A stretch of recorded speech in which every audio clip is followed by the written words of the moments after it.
வணக்கம் குழந்தைகளே. முன்னெல்லாம் இப்படி நண்பர்கள் எல்லாருடன் சேர்ந்து பாடி ஓடி ஆடி விளையாடியது எவ்வளோ அழகான காலம்.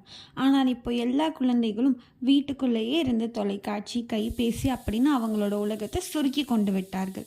இப்படி பாடி ஓடி ஆடி விளையாடினால் உடம்பும் மனமும் ரொம்ப மகிழ்ச்சியாக இருக்கும். வாங்க குழந்தைகளே, விளையாடி கொண்டே பாடுவோம். கொலை கொலையா முந்திரிக்கா ஆரம்பிக்கலாமா? கொலை கொலையா முந்திரிக்கா நிறைய நிறைய சுத்தி வா, கொள்ளை அடிச்சவன் எங்கே இருக்கான், கூட்டத்தில் இருக்கான் கண்டுபிடி. கொலை கொலையா முந்திரிக்கா நிறைய நிறைய சுத்தி வா, கொள்ளை அடிச்சவன் எங்கே இருக்கான், கூட்டத்தில் இருக்கான் கண்டுபிடி. ஏ ஏ புடி, ஏ விடாத புடி, ஓடுறான் புடி. எப்படி இருந்துச்சு இந்த விளையாட்டு? நல்லா ஓடி விளையாடுங்க. இதை தான் நம்ம மகாகவி பாரதியார் தாத்தா பாடலின் மூலமாக எல்லோருக்கும் சொன்னாங்க. காலை எழுந்தவுடன் படிப்பு, மாலை முழுவதும் விளையாட்டு. புரிஞ்சுதா குழந்தைகளே? சின்ன சின்ன விளையாட்டுகள் தான் பெரிய பெரிய சந்தோஷத்தை தரும். பிள்ளைங்களே, படிப்போடு சேர்ந்து விளையாடினால் உடம்பும் மனமும் ஆரோக்கியமாக இருக்கும். நாளை மீண்டும் சந்திப்போம். குழந்தைகளே, எல்லோரும் நல்ல மகிழ்ச்சியாக விளையாடுங்க.